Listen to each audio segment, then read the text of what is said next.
प्रिय लोकसेवा प्रेमी मित्रहरू नमस्कार। यहाँहरूले विपनामा देख्नुभएका सपनालाई साकार पार्नको लागि रातका सपनाहरू बिर्सिएर दिनरात मेहनतमा लागिरहनु भएको छैन। धेरै आत्तिनु पनि भएको होला, स्ट्रेस भएको होला, हैन त? यहाँहरूका स्ट्रेसलाई कम गराउनको लागि, यहाँहरूलाई आफूले अनुभव गरेका कुराहरू शेयरिङ गर्दै सहज बनाउनको लागि भनेर मैले भिडियोहरू बनाउँदै आइरहेकी छु।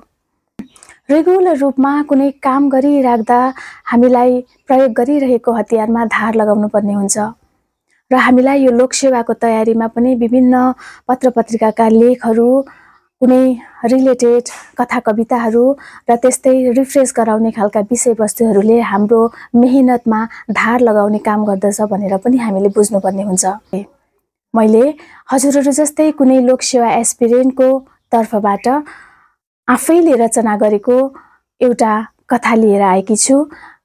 अन्तिमसम्म सुनिदिनु होला र यो कथाले पक्कै पनि यहाँहरूलाई सहयोग पुर्याउनेछ भन्ने आशा पनि गरेकी छु।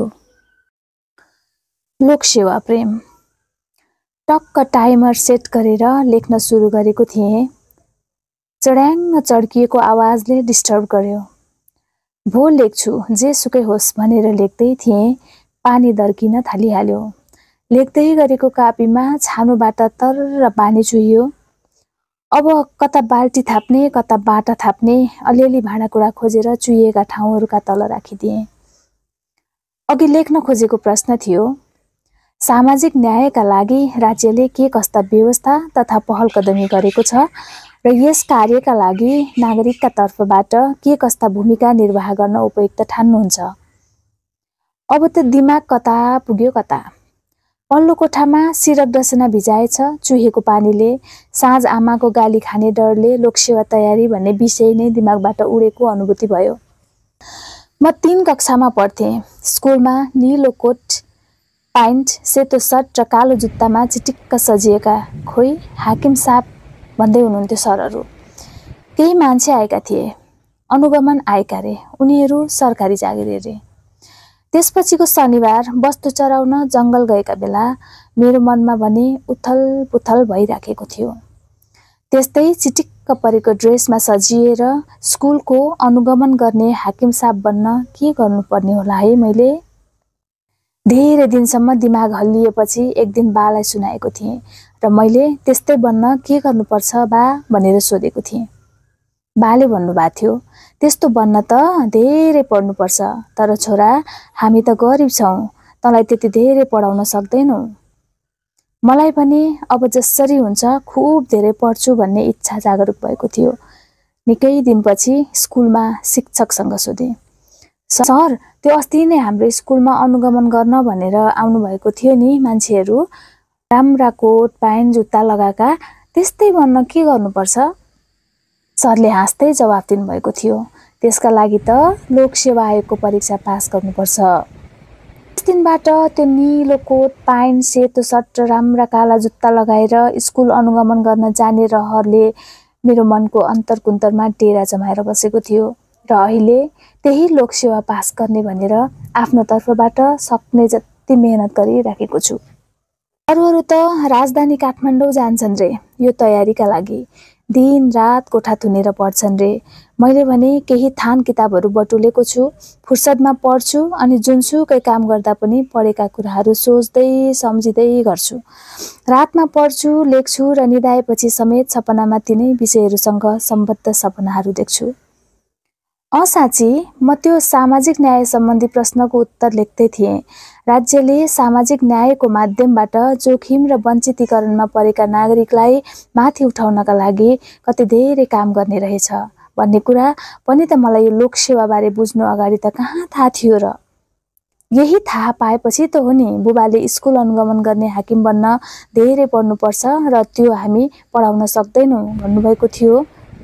तथा बुवाले सक्ने जति पढाइसक्नु भएपछि मैले लोकसेवा आयोगले लिने परीक्षामा आवेदन दिनका लागि चाहिने न्यूनतम योग्यतासम्मको पढाइका लागि राज्यले प्रदान गर्ने गरेको गरिब तथा जेहेन्दार विद्यार्थीलाई प्रदान गरिने छात्रवृत्ति प्राप्त गर्नको लागि पहल गरेको थिएँ अनि प्राप्त पनि गरेको थिएँ।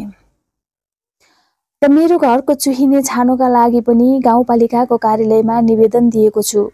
सायद अब छिट्टै मेरो अभ्यास लेखनलाई छानो चुहेर दिने समस्याले डिस्टर्ब गर्ने छैन। कतिपय स्थानीय तहहरूले निशुल्क लोकसेवा तयारी कक्षा सञ्चालन गराएर पालिकाका कति धेरैलाई सरकारी सेवा प्रवेशका लागि मार्ग प्रशस्त गर्ने गरेको कुरा पनि यो सामाजिक न्यायको विषय अध्ययन गर्दा थाहा पाएको मैले। त्यसपछि गाउँपालिकाको कार्यालय गएर हाम्रो पालिकामा पनि यो व्यवस्था गर्नु पर्यो भनेर कुरा राखेको थिएँ र त्यसैको परिणामस्वरूप हो या गाउँपालिकामा पनि त्यो बारे सोचि नै राख्नु भएको थियो। अब केही हप्तापछि नै हाम्रो पालिकामा यो कार्यक्रम सुरु हुँदैछ रे भनेर हिजो मात्रै मलाई मेरो साथीले सुनाएको थियो। स्कुलको अनुगमन गर्ने हाकिम साहब बन्ने सपना देखेर सुरु भएको मेरो लोकसेवाको पढाइसँगको प्रेमले अब त्यति मात्र नभई अन्य थुप्रै क्षेत्रहरू पहिल्याउन थालेको छ। सख्त मेहनत गरेर पढेका भरमा राज्यको महत्त्वपूर्ण जिम्मेवारी प्राप्त गर्न सक्ने र राज्यबाट पाएको पारिश्रमिकले आफ्नो जीवन सुरक्षित र सहज बनाउँदै आफू जस्ता र भिन्न अरू धेरै नागरिकको सेवामा आफूलाई समर्पित गर्न सक्ने माध्यम रहेछ यो लोकसेवा तयारीको बाटो। यदि पास गर्न नसक्दा समेत आत्तिन नपर्ने रहेछ, किनकि राज्यप्रतिको कर्तव्य निर्वाह गर्ने तरिका र प्राप्त गर्न सक्ने अधिकारको विषयबारे स्पष्ट ज्ञान प्राप्त गर्ने माध्यम रहेछ लोकसेवा आयोगको पाठ्यक्रम। प्रशस्त ज्ञान प्राप्त गरेपछि अरू थुप्रै बाटाहरू पनि देखाउँदै जाने मार्गदर्शक रहेछ लोकसेवा आयोग तयारी। त्यसैले आजकल मलाई लोकसेवा तयारीसँग प्रेम भएको छ। बस नआत्तिकन पढिरहनुपर्छ मलाई। अनि अर्को कुरा, लोकसेवा आयोग तयारी गरेर यदि उत्तीर्ण हुनै सकेनछु भने पनि यही ज्ञान प्रयोग गरेर म अन्य धेरै क्षेत्रहरूमा अब्बल बन्न सक्नेछु भन्ने आत्मविश्वास समेत भरिएको छ ममा।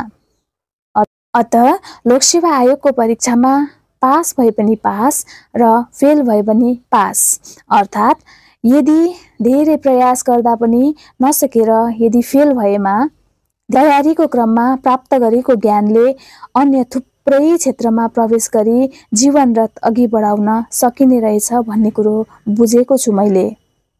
मलाई बस तयारीमा जुटिरहनु छ।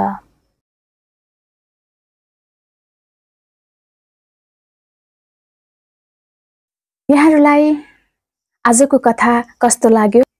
कृपया लाइक, सब्स्क्राइब र कमेन्ट गर्नुहोला र फेरि हजुरहरूले कस्ता भिडियोहरू चाहनुहुन्छ त्यो पनि कमेन्टहरूमा लेख्दै गर्नुहोला। हजुरहरूले चाहे अनुरूप हजुरहरूको तयारीलाई थप मजबुत बनाउँदै लैजानको लागि म विभिन्न आफ्नो तर्फबाट गर्न सक्ने किसिमका भिडियोहरू बनाउँदै जानेछु। रेकमेन्ड गर्दै गर्नुहोला। आजको लागि चाहिँ यति नै। हस्त, धन्यवाद।